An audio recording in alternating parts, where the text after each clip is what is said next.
What's up, you lovely lurkers? Welcome to the front podcast of the internet. I am your host, Willy. And I am your host, Scott. We're a show all about Reddit. Covering all the ups and downvotes in 30 minutes. Or it's free. And if you like the show, you can find more of us On TikTok, YouTube, and Instagram. or on the bruised cheek of Chris Rock.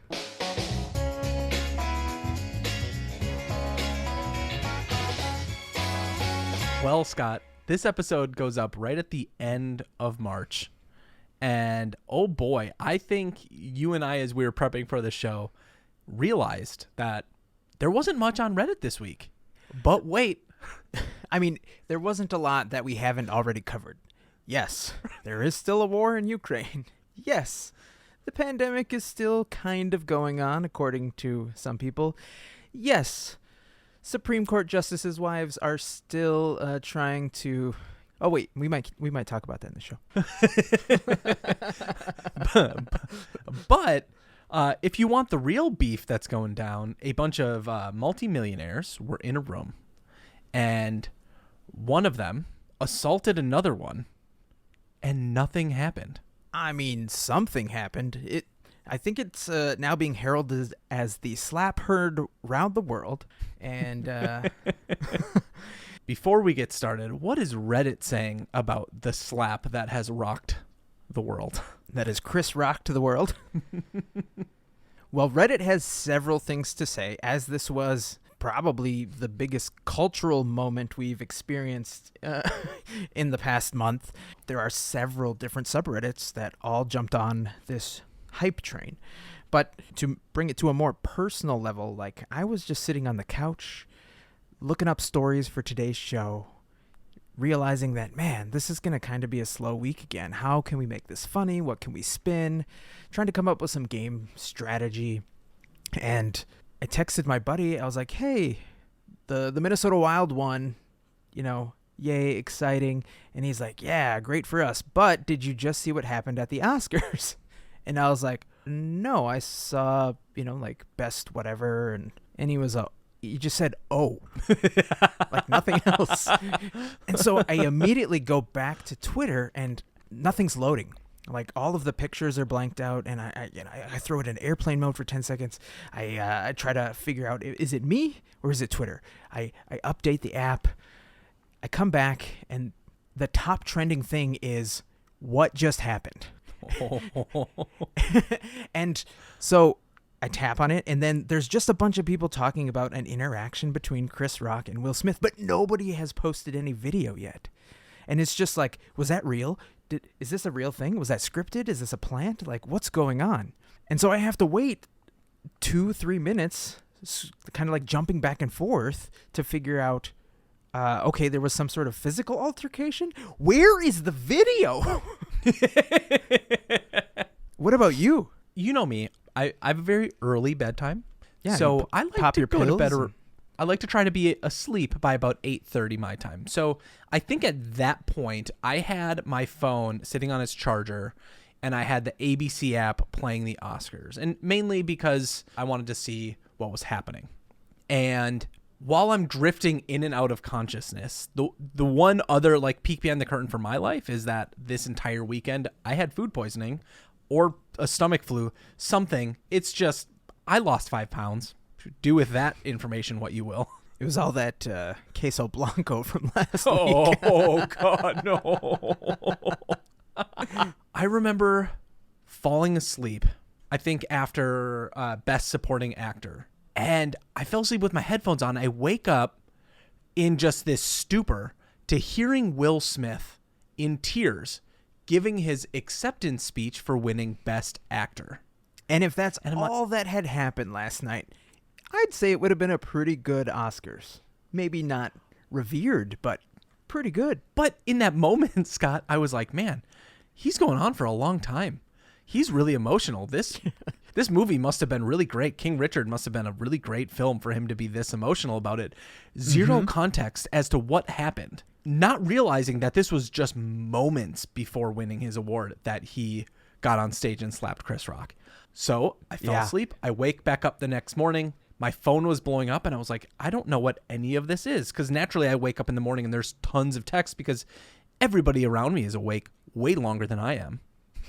And I was like, I don't want to deal with any of this. I still feel ill. This isn't the time for me to deal with text messages. So I immediately go to Reddit, and there it was, front and center. Now, you and I will probably agree that when it comes to the Oscars, we're just like, meh, there's nothing that really grabs our attention. We like movies. You see more than I do now, just because of my hearing's not great all the time, but I still enjoy them. And the opportunity to sit down and watch a bunch of people who had just done this job get recognized from each other isn't something that's high on our list of wants and or needs. It's, for me at least, my opinion on the Oscars is that I don't have much of a connection. One, because it feels like it's a fairly biased system that isn't really there to benefit the films that I enjoy. You'll never see a Marvel movie winning Best Picture. You'll never see them being recognized for some of their work, even though they'll do like biggest like VFX, visual stuff, right, but never like an acting or a directing shot in the world. But I think part of me is a little, and maybe this conversation will be a little dated. We'll find out. But do you think that any of that was staged, or do you think that that was a real event? I read an article saying that there was a rehearsal the night before and that Will Smith had no reaction to Chris Rock. And that made me question how many people actually showed up for this rehearsal. Maybe it was just the people that are nominated had to be there to kind of go through and what would happen and where you're sitting. And to that effect, it made me think that it could have been staged. Now, what we see today are extreme everything, like do whatever it takes to get recognition. We've got, people half naked on TikTok. We've got wild, crazy stunts going on. Could have been staged, the slap part. And then Will Smith maybe it was like, I'll show them what a best actor really is, and went for the swearing on live TV. So in the show notes, you will see from the subreddit Hold Up, there is the uncensored version, if you haven't already seen it, which I'm assuming at this point you would have, but the Japanese televised version and Australia for sure didn't turn off the audio. Whereas in the US, they have a little bit of a delay. So the moment Chris Rock says, well, Will Smith just slapped the shit out of me, they beep it before that even happens. So none of that audio makes it to air in the US. Honestly, this felt so cringe when I first found out about it. I watched the video without audio like 3 or 4 times just because I knew what was happening and I could see. Mm-hmm. I mean, it's plain as day. You can see Will Smith mouthing every single word. Very good enunciation. And I was just like, ugh, I don't think this is so uncomfortable. I don't want to watch it. Do you think that was a reasonable response? No.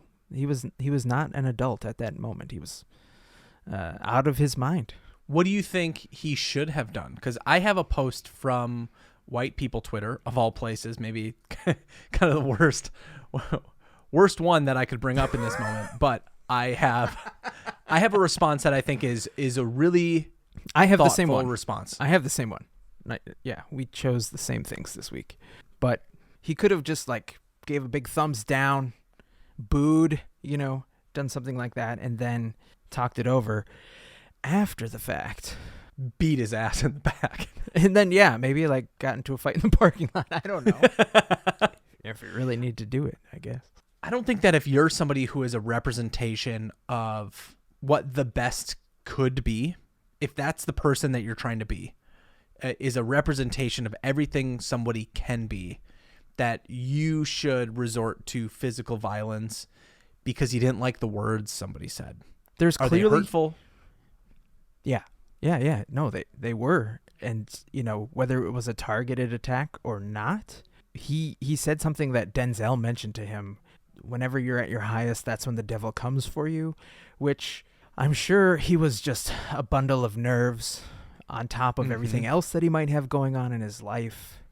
And there's just been a lot of history between those two that has been kind of recent in the past year or so. Here's what somebody said, and then I want to put the spotlight on Chris Rock for just a minute here. But Dr. Gary Gurrola says, imagine if, instead of slapping Chris Rock, Will Smith sat quietly, then, during his acceptance speech, said, my wife has an autoimmune disease that has made her lose her hair. She's beautiful, strong, and wonderful, and I love her. Punching down isn't funny or okay, Chris. And moved on. Yeah. I mean, that could have been a spotlight for not only the situation, but it could have brought alopecia, which is, I believe, what she is suffering from, right, into the spotlight in a whole new way and put a positive spin on it. Now, will anything of dramatic effect happen from this for those two individuals? I honestly don't think so. I think that they'll still have a seat at the table. They'll still be invited to future events because it's showbiz, baby. And this brought in views. It brought in attention, good or bad, and they want that. The show must go on. Now, take with it what you will. I think that Chris Rock maybe just shouldn't have done the joke. And during those rehearsals, it should have been caught and it shouldn't have been done.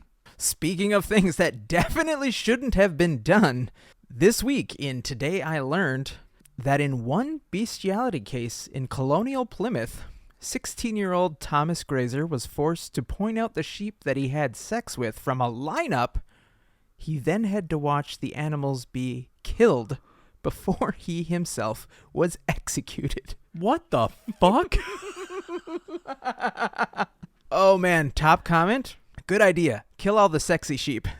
That means the only ones left are the ugly ones that nobody wants to have sex with.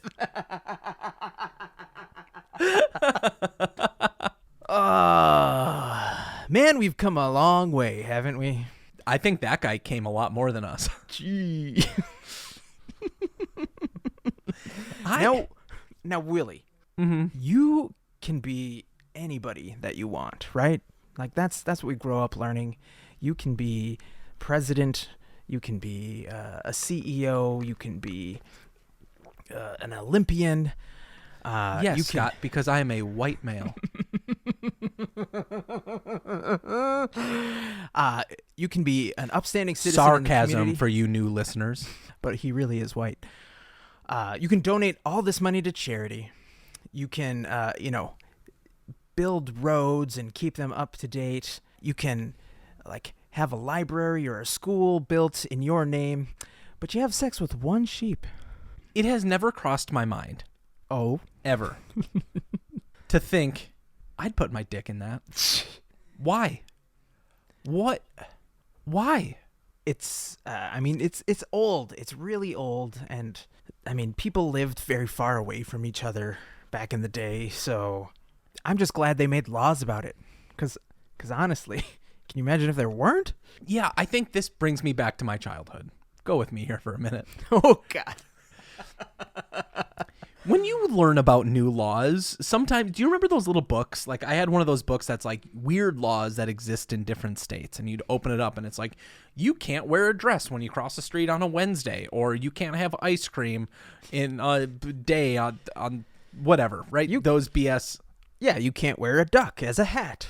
And then you get to some of the real ones as you get older. You're in high school and you learn about things and they're like, did you know that there's a law preventing you from having sex with an animal? And which means somebody's definitely having sex with animals. They wrote it as all, not some, not these ones, and those ones are okay. All of them. Don't touch any of them. Don't put it in those. And I read that thinking, sure, that makes sense. That's like, don't drink bleach. Why would one do that? If you know what the thing is, just don't do it. Well, to kill coronavirus, of course. I can't speak for today's humanity. But as a child, I think that was well known that you can't put sunlight in the body and you shouldn't drink bleach. Now, when I was 3 years old, did I attempt to drink bleach? Yes. Did I throw it up? Yes. You were, That's why I'm so pale. You were smoking weed back then, huh? I've never thought that I'd go that far. Is it worth the fight? I don't think anybody's going to any farm or any zoo and demanding that, listen, I've tried it with several humans and it's just not working out. I'm getting along real well with this giraffe here, and we're just gonna tie the knot. We're gonna settle down and create a chimera family. Don't say nobody, because I mean, this is what the lawmakers are afraid of. The lawmakers are afraid of that if they allow gay marriage, that what's next? Dogs, tortoises. that was a legitimate argument in the early 2000s. If you haven't been around long enough to be a part of this dialogue, I remember politicians saying that. Like, if you allow a man and a man or a woman and a woman to get together, then when is it going to be your cat or your dog or whatever it might be? And that was specifically talking about marriage. Insane. Well, Scott, speaking of communities and the insanity that can come with communities, it's back. And when this episode goes up, Scott, it is back. Backstreet? r/place. Go on. No burying the lead here. Let's get right to the point. r/place is coming back.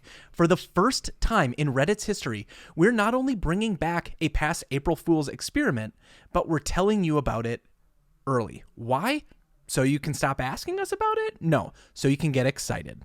But let's rewind a little bit and provide some background, because there's plenty of people here who have no idea what this is. At Reddit, their goal is to build features that make building communities and finding belonging easier. And 5 years ago, they did that with a little April Fool's experiment called r/place. When they first ran Place in 2017, more than 1 million Redditors placed approximately 16 million tiles on a blank communal digital canvas, resulting in a collective digital art piece that took the internet by storm. And pretty much every year since, at least one of you has made sure to let us know that it was the best thing we've ever done and requested to bring it back. So this year, on April 1st, r/place is making its glorious return. You sound excited. I'm afraid. Why? Because I already know where this is going. Oh. And I think you now know too. This is going to go up and everybody's going to get real excited and they're going to do something. And at the very end, they're going to make it into a fucking NFT. Can we make some predictions before this episode goes up? So if you're unaware, it's a big digital canvas where every 30 seconds at the time, you could click on a single pixel and change it a color of your choice. And that's all you had was a list of colors.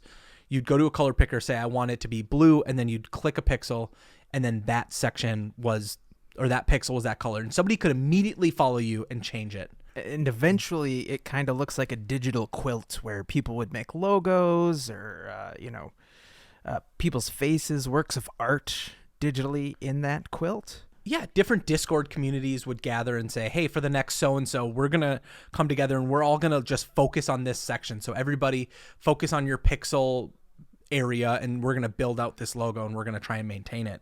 Yeah. One of my predictions is somebody's going to resurrect Dick Butt. For sure. Yep. I think we're going to see a pixel art piece of the Will Smith Chris Rock slap. It's a guarantee. Guaranteed. Do you think we'll see the return of The Void? People who don't know what this is. This was a collective group that was trying to put this like black and purple infestation throughout the whole art piece. Like it was some growth, some nasty like virus going across the whole thing. If it's like anything in the past couple of years, there will be a pandemic spreading across this for sure. Speaking of voids, this week in world news, the supply chain company Maersk has decided to completely leave Russia and sell all of its Russian assets. Now, you just gave me a little confused look. When you think of Maersk, For most people, they have no idea what that is. It's the giant cargo shipping company that has those boats with the hundreds and hundreds of cargo containers on top of it. Maersk is the largest company. Oh. And so they outweigh Evergreen. Is that why Evergreen keeps getting stuck? Twice now, guys. In 1 year, you've gotten stuck twice. Correction, I don't think they are the largest company, but they are definitely in the top 5, maybe even top 3. But imagine if the largest company in the United States or in your country, wherever you're listening from, what up, UK? They're just deciding to leave, and you have suddenly this huge void. It's no small thing. The most surprising for me, who isn't like a military buff, I'm not following the Ukraine-Russia war as close as others might be. But the most surprising bit of news that I read earlier this week is that analysts believe that Russia is losing. One of the reasons they believe that is some of the more recent data shows that they're trying to solidify some of those more eastern sections of Ukraine, as if they're trying to like hold off and say these sections are going to be ours, and they're trying to pull out a little bit from the capital, likely in a response to losing numbers and not being able to actually take Kiev like they were planning. Seeing businesses close, seeing large manufacturers pulling out of their country, this is going to have some really big impacts, not only on world dynamics, but just their country in general. Yeah, one of the top comments is Putin's plan to force Western companies to come back within 30 days or lose all of their assets will backfire. It was a bluff after an expected quick war to force ending what were only suspensions of operations and prevent companies from grandstanding after the war had already ended. But now that the war is dragging on, that bluff has been called. And Putin's threats to actually drive companies to leave and write off their losses, turning suspensions into permanent withdrawals. Do you feel like we're going to reach that stage where this is only going to be a month or two long conflict and then it's going to end? Or do you think that we're just at the beginning of this? I don't see how it can logistically drag on without potentially escalating into something worse. You and I are not in any sort of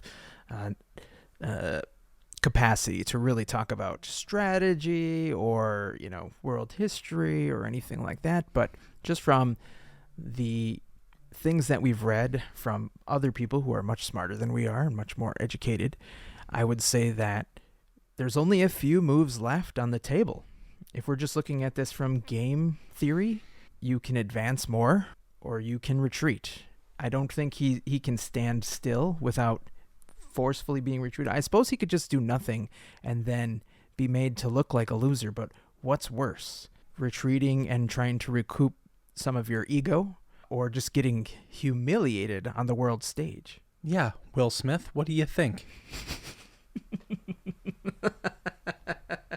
And with that, I think it's time to switch to our upvotes and downvotes of the week.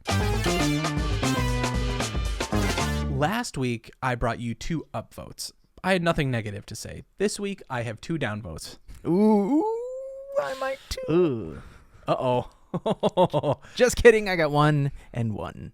Well, in the subreddit Cringetopia, I'm bringing it right back to the Oscars. Here is a video titled Haha Funny.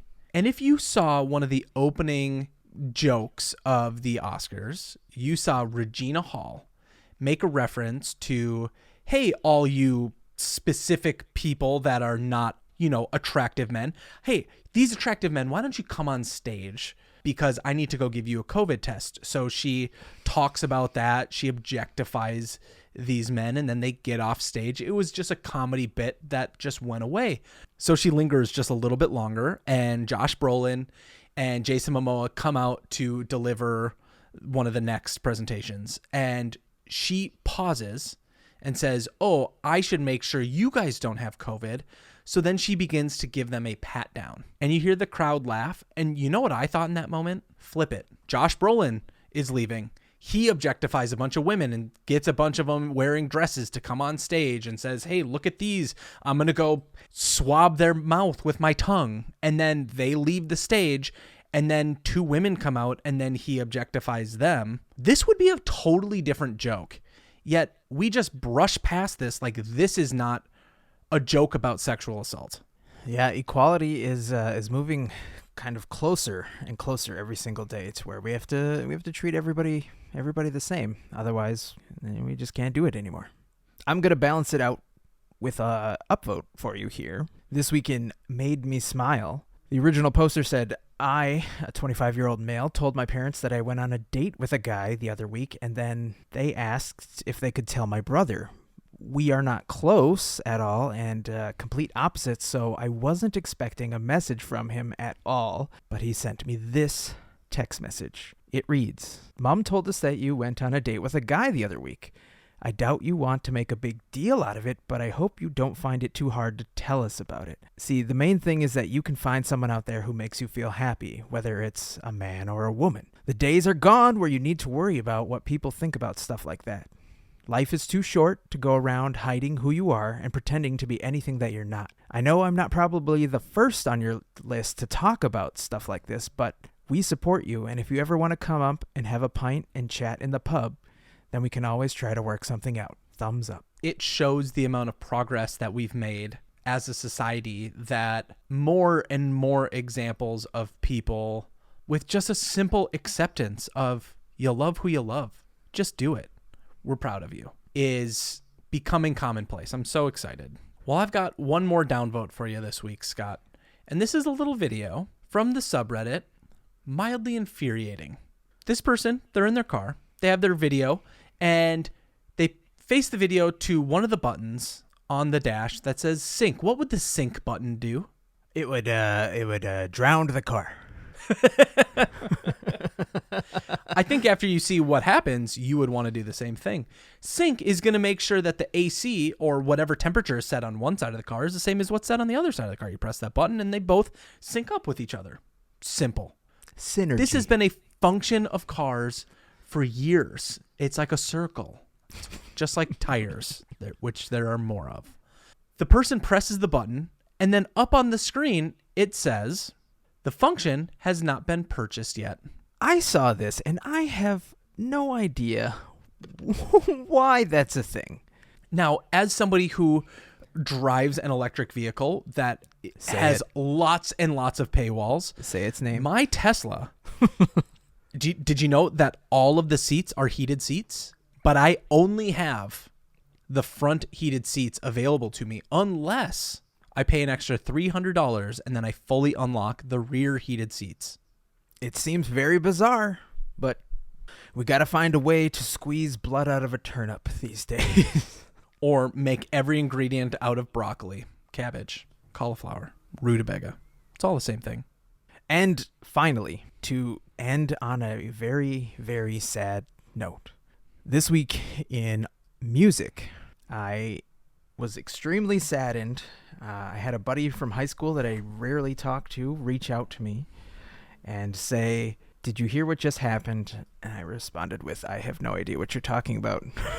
Because from him, it could have been anything. But he was the first one to tell me the terrible news that the drummer from Foo Fighters, Taylor Hawkins, had suddenly passed away while on tour in South America. While on tour? Yeah. It just hits me a little bit harder because this is arguably my favorite band. And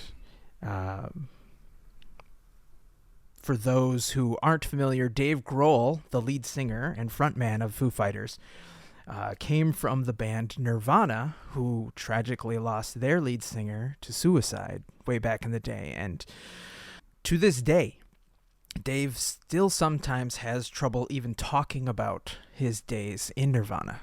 And it's kind of like what we talked about before. When famous people die, you don't really know this person, but they've had a profound effect on your life for a really long time.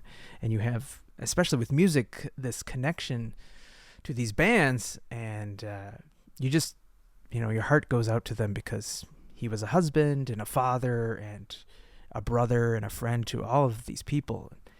It just sucks. Oh, well, I'm really sorry for the impact that this has had on you, Scott. And it makes me think about the in memoriam section of the Oscars. And there were people in there that I didn't realize had passed away. And what a tough moment. So sometimes it's best to just remember the happy moments you had because of that person's impact. And with that, thank you guys so much for hanging out with us this week. Find more of us on our socials. And remember, no matter what you're into, whether it's facts about wasps, Kitchen Confidential, eye shakers, or German rap, there is a sub for that. The one that you remember.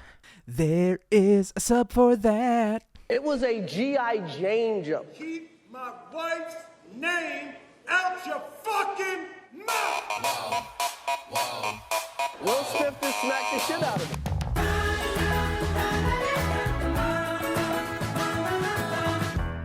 Will Smith fucking ruined this episode for us. Why? This was supposed to be our April Fool's episode. And we couldn't not talk about this. Yep. Oh well.